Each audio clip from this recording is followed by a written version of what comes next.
2024 जुलाई 10 तारिख भवानीपाटना जिलापाल सम्मेलन गृह में जिलापाल कलाहांडी पियन रेड्डी अध्यक्षतार समस्त विभाग अधिकारी आगामी वर्षा काल में संक्रामक रोग पर सतर्क रहा एक बैठक अनुष्ठित हो जाउछे।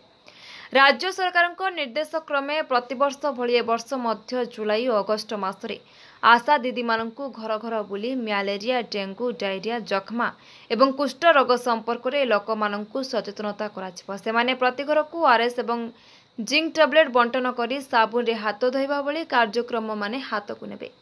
एही समय मध्य स्कूल रे पिला मानू हाथ धोइबा विशुद्ध पानीय जल पीवा उपरे सचेतनता कराजिबा एवं लोकंकु उपरोक्त रोग पई स्कैनिंग मध्य कराजिबा। जिलापाल डेंगू मलेरिया को प्रतिरोध पई औषध युक्त मशारी व्यवहार आशा दीदी मानक द्वारा घर को घर जाई रोगी चिन्हट एवं स्वास्थ्य केन्द्र रे सतर्क रहबाकू निर्देश देथिले।